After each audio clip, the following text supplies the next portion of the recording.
And so welcome back to another one, you guys. If you are new to this channel, I am Andrew with Mercedes-Benz of Hagerstown in Hagerstown, Maryland. For more information on our inventory, please feel free to check out the link in the description box below, and I'll also put that on the video itself there. But today we are in the new 2022 Mercedes-Benz GLA 250 because there's actually a couple nice changes for the 2022 model year. Not only that, this is a Mercedes-Benz that starts in the mid $30,000 range, which is quite impressive in itself. But ultimately in this video, we will be testing out and going over everything about this one. So what do you guys say? Let's just go ahead and jump right into it. And as always, let's start with pricing. And so there will be two different configurations for the GLA 250. There is the front wheel drive setup that starts at $36,230. Then there is the all-wheel drive that we have today, or the 4MATIC, starting at $38,230. But regardless of which setup that you go with, the power plant on the GLA 250 will be the same. Powering this little beast is a 2-liter turbocharged inline 4-cylinder, putting out 221 horsepower at 5,500 RPM, 258 pound-feet of torque, coming in at 1,800 RPM. Power sent to front wheels or all wheels through an 8-speed dual clutch with paddle shifters, which you guys know we will be testing out here in a little bit. But 0 to 60 time comes in at 6.8 seconds for the front wheel drive, 6.6 then for the all-wheel drive. MPG numbers coming in at 25 in the city, 34 highway for the front wheel drive, 24 city, 33 then on the highway for the all-wheel drive. But before we do any kind of fun paddle shifter or acceleration test here in the GLA, I did want to mention to you guys the drive modes. It's actually labeled dynamic. It's dynamic select, and there's a little toggle switch just to the left of the touchpad controller. And so if you were to adjust that, the drive modes you have to choose from will be Eco, Comfort, Sport, and Off-Road, adjusting things like the shift points, the throttle response, the steering sensitivity, the Eco start and stop system, and the torque distribution then as well. And so now having got all of that out of the way, what do you guys say? Let's go ahead and find it straight away. Let's put the GLA to the test, and let's test out the paddle shifters here first, and let's see how quickly they are going to react for us here. All right, you guys, in 3, 2, 1. Holy cow. Not bad. All right, so there's a slight delay, but dang, this thing can go, man. I just hit the gas there and it just shot me out. Like, this is a turbocharged engine, right? So I expected some kind of turbo lag, as I usually find in a lot of turbocharged vehicles out there, but there was nothing with the GLA. That instantly put the power to the ground, so heck of an acceleration. But so anyways, to go along with that acceleration, as always, braking is equally important. So up front, you will find 12.6-inch ventilated front discs. In the back, 11.6-inch solid rear discs. As far as that 60 to 0 stopping distance goes, that is going to come in at 120 feet even, which is plenty respectable. So, but then touching on suspension and handling, up front, you're going to get an independent McPherson strut front suspension. In the back, independent 4-link rear suspension, and there is an available adaptive damping suspension that goes for $990 if you wanted that. But essentially what that does is it monitors each shock absorber individually, not only tightening up the suspension during heavy cornering, but also adjusting to the road imperfections, giving you a smoother ride then as well. So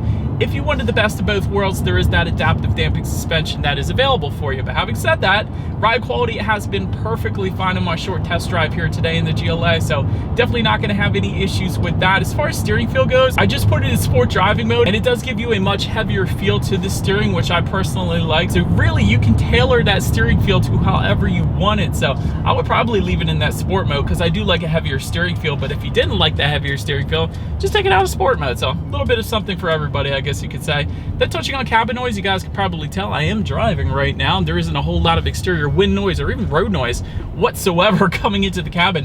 That's actually one of the first things I noticed when I got in this one. So definitely a very serene cabin. I mean, it's holding out the RPMs right now because I got it in sport mode, so maybe I'll just take it out of that. But other than that, very quiet cabin in this thing. Then touching on visibility, I can see perfectly fine out the back, and typically with smaller SUVs, you're not going to have any issues there. Rain sensing windshield wipers also coming standard across the board, so gotta love that as well. And there is a head-up display that is going to be available for an additional $1,100, helping you keep your eyes better on the road because it's going to project your speed limit, and safety features up onto your windshield, so that is definitely nice as well. But that pretty much rounds out the performance segment of this review, guys. Let's now go ahead and take a look at the exterior of our brand new 2022 Mercedes-Benz GLA 250. Alright, so here she is, you guys, the new 2022 Mercedes-Benz GLA 250, finished in Patagonia red metallic. And forgive the wind noise today, I feel like it's 100-mile-per-hour winds here in Hagerstown. But anyways, let's go ahead and start up front on the GLA here. Horizontal silver grille accent is going to be the standard configuration that you guys are currently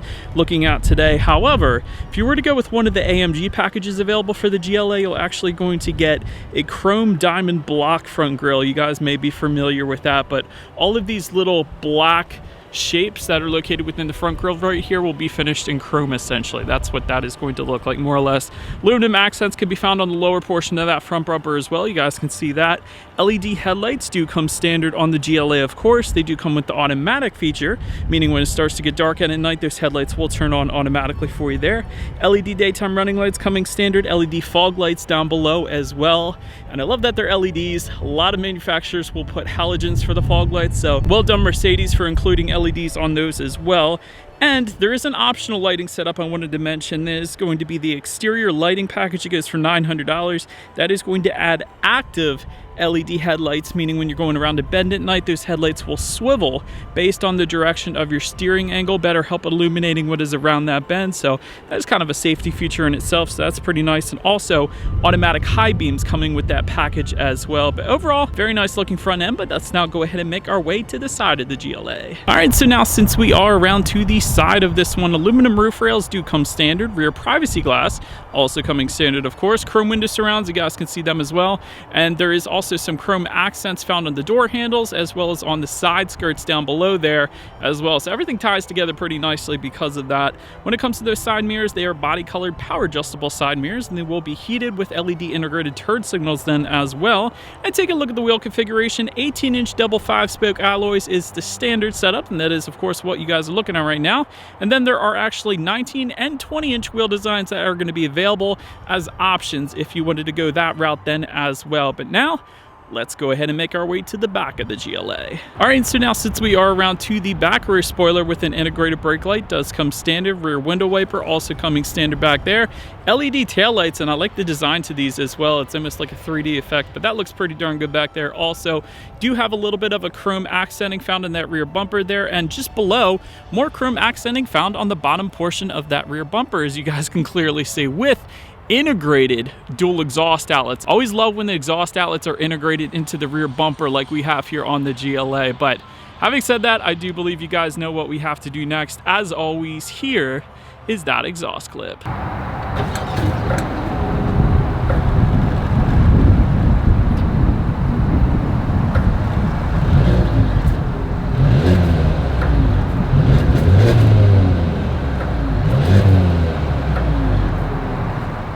Alright, so now since we are around back of the GLA 250, when it comes to opening that rear tailgate, it is a manual tailgate that does come standard. Power tailgate, of course, is going to be available, but quite honestly, for the size of an SUV, a manual tailgate is perfectly fine. But once opened up, cargo capacity comes in at 19 cubic feet behind that second row. But if that was not enough space, there is a 40-20-40 split, meaning the rear seats do fold down, bumping that up to 50.5 cubic feet then, which is definitely a good bit of space back there. Cargo cover also coming standard back there. Tie-down anchors. There's a couple side pockets with some mesh nets, which I thought was pretty cool. There's an elastic strap for holding items tight back there if you wanted to. Grocery bag hooks can be found back there. There's some cargo lighting. And if you were to lift up underneath the floor of that cargo area, you will actually find some in-floor storage back there then as well. And but so then making our way to the rear legroom, that is going to come in at an even 38 inches. So for reference, I'm an even 6 feet tall. This is how much space I have back there.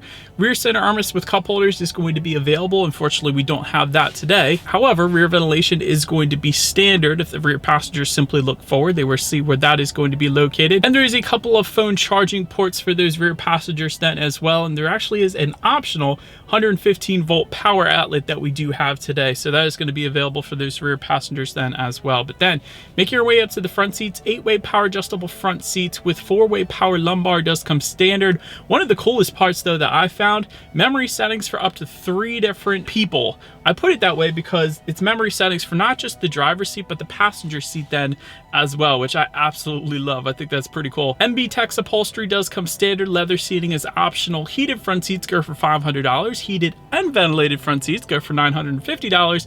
And multi-contour front seats go for $760. And overall, seating was plenty comfortable, and I love that the seams in the seats are vertical. It gives you no awkward pressure points, essentially. But now, making our way up to the steering wheel, it is tilt and telescoping, it is leather wrapped, and it is heated if you wanted to go for an additional $250 on that option there. Then make our way to the startup. Let me start by showing you guys the key. Essentially, all of your buttons are located on one side of the key here. You got lock and the Mercedes-Benz logo, of course, in the middle there, but it is essentially all keyless entry with a push button start. So all I'm going to do here is simply put my foot on the brake and press that engine start button located just to the left of the center air vents there. But so, once started up, it is a digital gauge cluster no matter what setup that you go with. However, the size is going to differ. And so 7-inch digital gauge cluster is going to come standard, but there is a 10.25-inch digital gauge cluster that comes with the premium package, which by the way goes for $1,750. And we do have that with us here today. So premium package also adds a couple new additions for the 2022 model year. And these are the couple minor changes, I guess you could say, but Sirius XM radio now comes with that package. In addition to that, the 115-volt power outlet for the rear passengers that I previously mentioned. So that essentially is what's new on the GLA 250. But overall, one of the coolest parts about these digital gauge clusters is there are steering wheel mounted controls found on the left-hand side of the steering wheel for the gauges at least. And if you go all the way over to designs and display, that is going to give you 4 different kind of configurations you could choose between, including classic, sport, progressive, and understated. And that really does change the entire look of the gauges. So I absolutely love that part. That's my favorite part, at least. But now, let's go ahead and make our way to overall interior quality. There is a dual pane panorama roof that goes for $1,500. We do have that option. So rear passengers actually get their own little moonroof bag there. I thought that was pretty cool. Universal garage door opener goes for $280, and that comes with a frameless rear view mirror. We do have that option as well up top there. Dual zone climate control does come standard. Optional, however, are 64 colors of ambient lighting. That goes for $310. And we do have that option, and I love that option on Mercedes. I always say in all my reviews, Mercedes does ambient lighting better than any other manufacturer right now. And I stick to that because they still haven't been beaten in my mind out of the 600 plus reviews that I've done at this point. Wireless phone charger goes for $200 if you wanted to go that option. You do have a little bit of rubberized storage just in front of the cup holders. And by the way, you do have cup holders, of course, as well. And just behind those cup holders within the center armrest, you have a decent amount of storage, and there's actually a phone charging port within there as well. And you do have some matte authentic wood trim found on the doors up front here, as well as just above the passenger side glove box, which I really liked as well. But overall, it's finished like a Mercedes, as you would expect it to be finished. And I love the ambient lighting within the air vents. I will say nobody else does that. A lot of manufacturers will do ambient lighting, but they won't put it within the center portion of those air vents, which looks so dang cool. They just do such a good job with ambient lighting. But now let's go ahead and make our way to the infotainment screen here. 7-inch color touchscreen display does come standard. However, that premium package, like I was saying, does give you that dual 10.25-inch screen. So 10.25-inch screen is what we have today, and it is touchscreen, like I said, but you actually do have a touchpad controller located just behind the cup holders, and you also have the ability to say, "Hey Mercedes, how can I help?" You see, she wants to help me. That's cool. Bluetooth and audio streaming, though, of course, does come standard. Android Auto, Apple CarPlay as well. Factory navigation system is going to be optional, and there actually is an augmented video factory navigation system, also another option there, where essentially the arrows on the navigation screen kind of turn in real time as you get closer to your turn, which is pretty stinking cool. So I would definitely go with that one if you can. Ambient lighting settings can be found up on that screen, climate control settings as well. And if you swipe up, there's actually a little theme section, which I always like to see. There's your standard theme, there's adventure, experience, efficiency, lounge, and so on. You can actually create your own theme apparently as well. Essentially, that's going to change absolutely everything within the vehicle, from things like ambient lighting to opening and closing the panoramic roof. There's so many different settings that get adjusted with those themes. I find that so freaking cool. But anyways, you can of course check out your radio information up there as well. And by the way, standard sound system is going to be 6 speakers. However, there is an optional 12 speaker Burmester sound system that is available that goes for $850 if you wanted to go that route. And that comes with a 9-channel digital amp and 590 watts. But we actually have the standard 6 speaker sound system with us here today. So what do you guys say? Let's go ahead and turn on the radio, see what we got playing today, and let's test out the clarity of this one.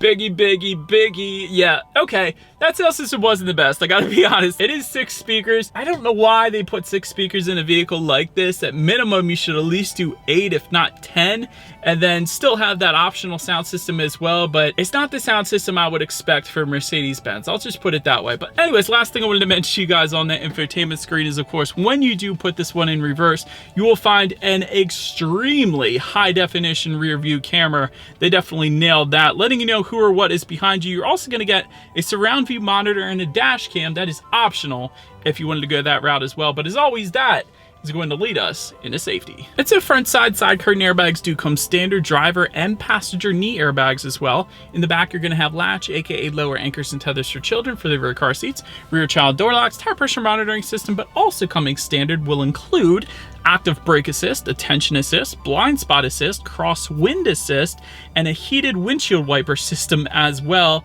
Did want to also mention that there's 2 package options when it comes to safety. First one is the driver assistance package. It goes for $1,700. That gives you adaptive cruise control, active steering assist, evasive steering assist, active brake assist with cross traffic function, autonomous emergency braking, active speed limit assist, lane keep assist, lane change assist, pre-save plus, and pre-save sound. So that's essentially going to give you all of your advanced safety features, to put it simply. Then there's also a parking assistance package. It goes for $1,090. That one's going to scare you when you first try it, but it works amazingly. It's going to give you that surround view monitor and Parktronic, which is the scary part. Essentially, you pick out a parking spot and you pick out whether or not you want to pull in or back in, and it does all the work for you. So it's kind of freaky, but it's pretty cool. But anyways, overall, when it comes to my final thoughts here of the GLA, excellent exterior and interior design without a doubt. I'm personally a fan, at least. Excellent driving dynamics, as always, in every Mercedes-Benz I feel like that I test.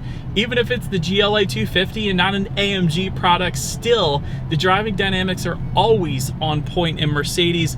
Ambient lighting is the very best out there right now, still to this date. I always say that as well, so I love that. And so, but that is about it for this one, you guys. Thank you so much for watching. Feel free to follow Mercedes-Benz at Hagerstown on Instagram at the bottom of the screen there. Be sure to hit the subscribe and the bell notification button if you're into new car reviews and everything that goes on at the dealership. We do appreciate you guys watching more than you know, and we will see you guys all in the next video. Bye.